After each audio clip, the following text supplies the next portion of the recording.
Hi, I'm Melissa, and I'm the young one. You know what? You always say that, John. Are you really? Okay, well, that's fine. I'm Corey, and I'm the emotionally stable one. Okay, I cried one time on the treadmill at the gym. One time. Calm down. We're business coaches and experts in mindset support and strategy building, with our goal being to help your businesses scale, grow, and pivot. When things aren't working, we don't believe in throwing it all away. Sometimes all you need is a reboot, and that's why we're here to help. Hello, friends, and welcome back to camp. We are here with another Business Reboot Camp episode. Today, we're going to be starting our next camp season. I don't know. Next information that we're going to be talking about for the next month. And that is all about content creation because it is your business growth secret weapon. And we're really excited to talk about it. Absolutely. Okay. So I don't remember where we were. Sorry. Okay. Wow. She apparently stayed up too late last night at camp and she missed the first session is what we're saying. I was maybe kissing boys. I'm joking. No, she was. She was kissing boys out of the canoes. One boy. Okay, I'm so sorry. Okay, let's talk about the blinking cursor. We're talking about the blinking cursor, Corey. We're talking about the blinking cursor in my brain right now. We're talking about wondering what to post. Like content creation, when we talk to our clients about this, I will tell you, this is just like a little humble brag about my friend Corey over here. She is dynamite at content mapping. You can give her one thing, she'll turn it into 15 different posts and show you exactly how to map it out to use between your email marketing and your social posting and your website and your all the things. And that's like a superpower we have that we utilize with our clients. But if you ever are sitting there and you're just like the blinking cursor in your brain is doing exactly what just happened to Corey, and you're struggling with it, we want to talk to you about what you can do to get out of that. Well, and I think too, going back to the blinking cursor, thank you so much for that lovely compliment. I definitely take that as a compliment because I do love content creation. I think that it's so empowering and impactful in your business because and here's the thing, content creation takes a lot of time. Like there is no BS around I know that. people are always like, that's hard. And we're like, yeah. It is. Or people will be like, marketing takes up a lot of my time. Well, you guys know the stats is that the average small business, like solopreneur, is spending 20 hours a week in marketing. Okay, well, if you have a 40-hour work week, which, I mean, hello, do we all really want to work 40 hours? Not really. No. Do a lot of small business solopreneurs work maybe 80 hours? Yeah, we've been there, done that. It's not sustainable, just let us tell you. But like, you shouldn't have to spend 20 hours a week. Melissa and I do not spend 20 hours a week in marketing because we have a very well mapped out content creation framework and we utilize it very efficiently. And I think too, Melissa, you go back to like, well, Corey's good at this. Part of it does come from my education background and like curriculum mapping. My brain is trained to do that. Looking at long range plans, which is what teachers are trained to do with the year. Like, how do you segment out? This is also where our clients benefit from this when they work with us, is that like, what does your year look like? What are all the things that you need to talk about and cover in your whole year? And now let's break it down into like, as a teacher, it was a small like lesson plan, daily lesson plan, weekly plan. Melissa and I can help our clients do those kinds of things, but you can also do that for yourself. But again, that blinking cursor, it feels like the cursor of death because you sit and you just stare at it. So and we know that we're going to call it out. Like that's what we do. These are the hard things that happen in business that you can't just say, I don't want to do hard things. Well, that's same, sister. Same. I mean, like none of us do. These are not the fun things in business. And believe me, Melissa and I, as photographers, photography was fun. It was creative. It was like creating art. But we had to be better business owners, and we spent more time working on the business than actually out shooting photos. You know why? Because we wanted to stay in business and be profitable. So the fun part is the creation, but the stuff that you have to just keep going is the stuff you don't want to do, which sometimes is the content creation. So let's first of all talk about why it matters. First thing is it is an authority builder. Creating content shows what you know and why people should trust you. Mm-hmm. Bottom 100%. line. Bottom line. It is showing up, and it is just laying out evidence that gets to Yeah. stay there so that people can see it all the time. The more you talk about it, the more they know that you know. And that is huge. And it leads right into kind of the next thing is just the visibility equals opportunity. The more you show up, the more people are going to remember you, and they will learn you. They will get to know you. Which is also why we talk so much about authenticity. Like, show them who you are so they're not guessing when they meet you. One of the best compliments Corey and I ever got was our friend Ashley. She came to speak at our very first retreat, and she was like, y'all are exactly the same online as you are in person. And the first thing I came to my mind was who isn't. And then I realized A lot of people. 99.99% of people. But also I was like, I'm too aged. I don't have enough brain capacity to come up with a different personality for every person that I meet. So you're welcome. Thanks, I guess. I don't know. But being visible and building that authority also helps people trust you. Your voice, your stories, your expertise. That makes you relatable and trustworthy. Well, and we know this quote and this saying, like, people buy from people that they know, like, and trust. I learned that very early in business. But content is how they get to know you. It is creating the content, and you're like, well, yeah, but like I can just show up on stories. Well, that's part of your content. But here's the problem: a lot of people show up without a plan. And so they're just spinning their wheels and wasting time, and they're not actually being a voice of authority. They're not taking advantage of the opportunity that Instagram stories gives you or any other platform gives you to show up, because they're not thinking about content. And also it becomes a heavy lift when you're trying to create for multiple platforms. And then that's where people go, it's too much, or I can't do this. I don't have the time. I don't have the capacity. And they give up and they lay it all down. And then they wonder why they don't have a funnel of clients constantly flowing through their business, or buyers lining up at the door to buy their product. It's because their content is working against them and not for them. Well, and there's a difference between content and copy. Okay. Yeah. So we'll talk about that next that. month when we dig into copy and email marketing and things like that. But your content and your copy are not the same. Content is like your overarching plan, and your copy is the words. So there you go. Well, and also copy will convert. Content is they're building that voice of authority and the consistency of your brand showing up and allowing people to know, like, and trust you. And that copy is, we'll talk about that next month, is the conversion piece. And so let's look at how content attracts your ideal clients. So first things first in this is that good content acts like a magnet, pulling in the right people and repelling the wrong ones. And so if you're not creating content, then people don't know if you're even the one for them. Or they come in and then they're like, oh, I'm not sure that we're a good fit, but it's too late, because it creates some work experience or client experience to where they're not happy. And you never want people to walk away from working with you because they're unhappy or because they didn't have a good experience with you. But if you build that know, like, and trust factor by consistently putting out really great content that speaks of who you are, what you do, and how you serve people, then they already know that. They walk in the door already trusting you. You've already crossed that first barrier to entry because you've shown them who you are, and they're like, I want to work with you. And I've had people say that with us in the business reboot as well as in photography, like, I feel like I already know you. And I'm like, well, then that means to me, ding, ding, ding, our content is doing its job. And that's where a lot of people, I think, are going wrong, is that they're not being strategic in their content or being consistent. Right. Well, also, I mean, I booked some of my largest jobs as a photographer.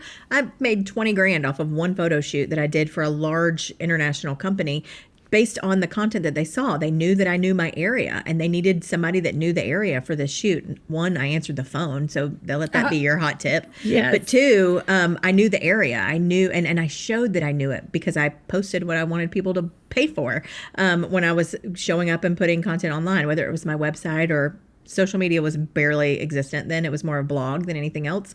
And so, that right there is just testimony to the power of maybe some, like, educational content, educating people on the area that I was in, on the town that I was a part of. There's a lot of power in educational and emotional and entertaining content. Like there are many ways to do it. You want to be transparent and bold, that's going to connect and pull heartstrings. You want to be entertaining and laugh, it's going to help people connect in a different way. You want to show up and be the authority and tell people that you know what you're talking about certain subjects, that's educational. And people will be attracted to that, and they will all use this as evidence that you're the authority that they should trust. Can we go back real quick before we move on to our notes, Melissa? Is that like, I'm wondering if anybody out there is like, when you say content, what do you mean? Like, let's actually break this down. So for us, the content, the way that it works for us, and we will go into this in a later episode too, but like content, we have long form and you have short form. So long form content are like blog posts. Melissa and I blogged way back in the day, and we still do. It's still, our show notes are a blog, a WordPress blog on our website. And so go and look. Every show note is there. Well, since we started, or when we started them. It wasn't for every single episode, but for the last, Melissa, year and a half, we have show notes and blog posts. That is a long form piece of content. Our podcast, what you're listening to right now, it is long form content. It is created, and it is typically educational. Sometimes we hope we're entertaining, and we hope that sometimes we do bring our emotions to it, and maybe it touches yours.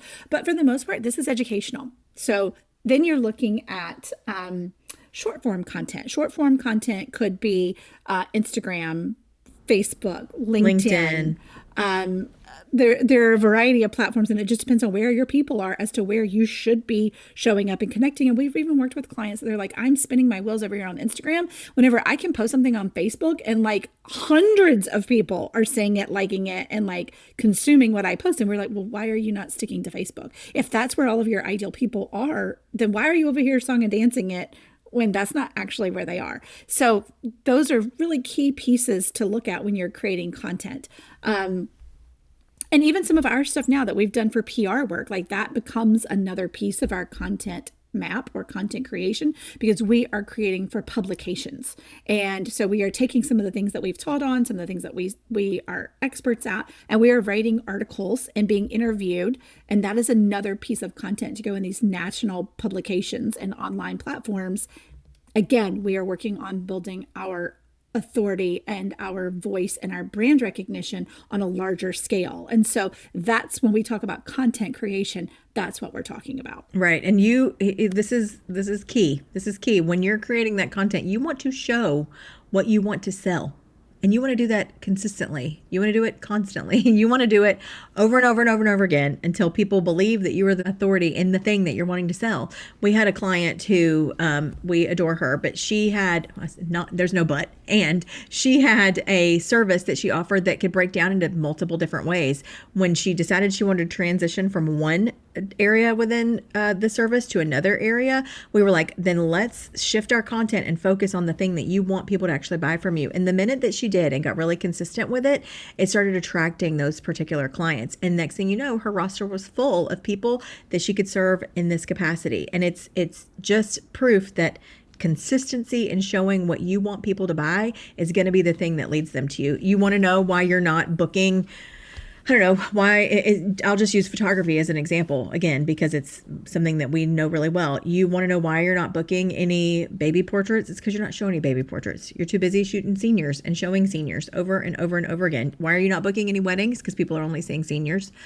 You gotta show them the weddings. You want to write a book? Okay, well then you got to start putting some of your writing online. You can't just keep showing the pot holders you make and sell on Etsy. You got to put the writing pieces there. And I say this because we have to put the writing pieces there. Like right. we have to do all the things that we're telling you to do. It's just really important that you show what you want people to buy.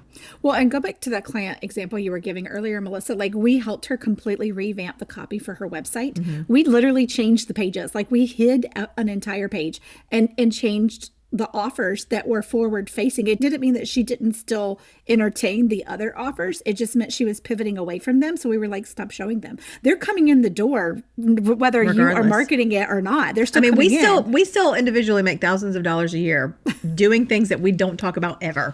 Like sometimes against our will, where we're like, oh, fine, we'll take your money. It's fine. We'll do it.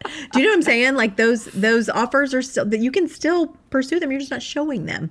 Right. Well, mm-hmm. I actually had a friend the other day ask me, because she was like, what are you doing today? I was like, I have a photo shoot. She was like, I thought you weren't shooting anymore. And I was like, Well, technically I'm not, but I am. Like if you've been a long time client of mine, I'm never going to tell you no. I will always work with you because I know your brand. I like live it, breathe it, sleep it, eat. Like I know your brand, and it becomes so easy. And I actually was working with a photography client last week, and she was like, she introduced me to a girl who is helping her with her social media and had come in from out of town to be the model, quote unquote, for her shoot. And she was like, this is Corey, she's my photographer. And I was like, I love you so much. And she was like, no, really, this is, and we were shooting, and the girl was like, oh my gosh, this is really like, I see your vision now, I see where we're going with this.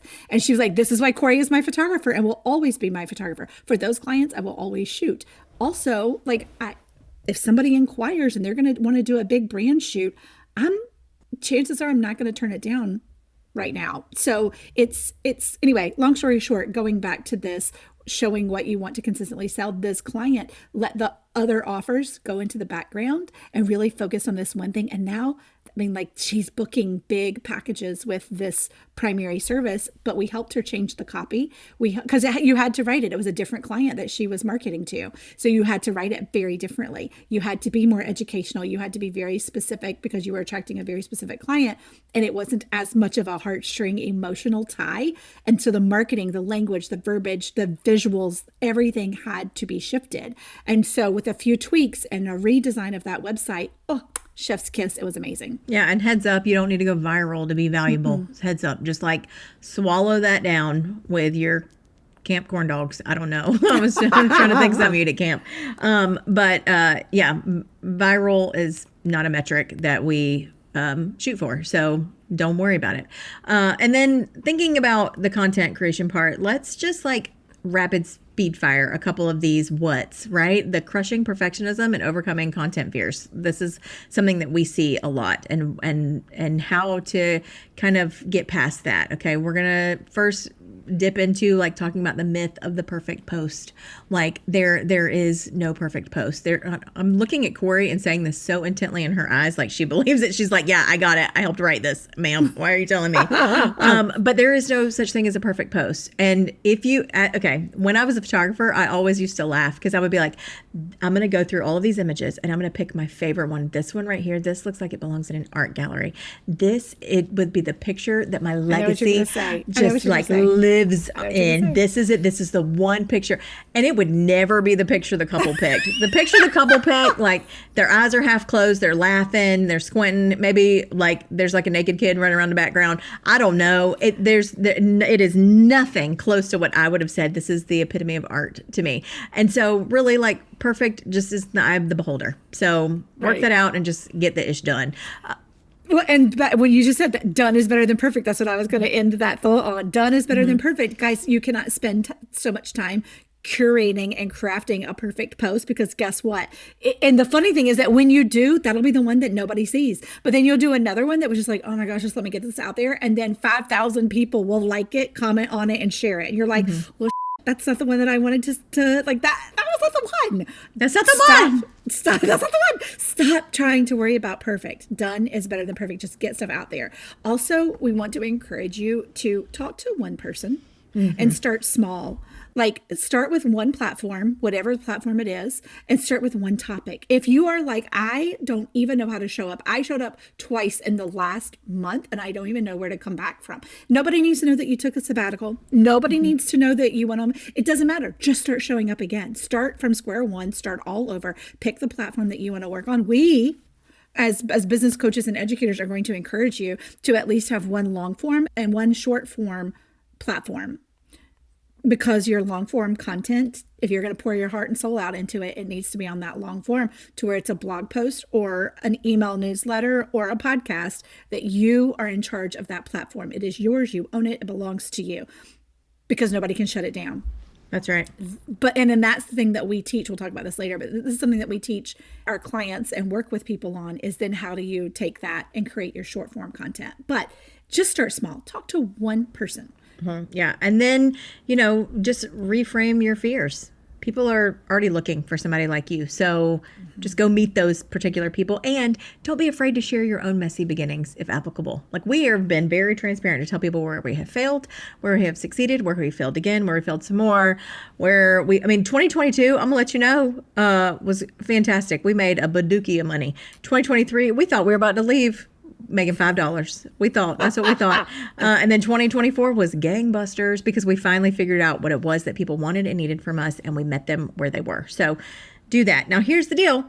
Y'all know the drill. We have taught you the what, but that why and that how, it's coming to you in your inbox. So the how is coming to you. Go to the show notes, click on the link so that you're getting into our email community. On Sunday, we're going to be sending you some actionable takeaways, like talking to you about creating those weekly rhythms that are going to help you just to start some momentum, utilizing your brand voice, all that stuff. It's coming to you. It's coming. Make sure you go and you listen to that.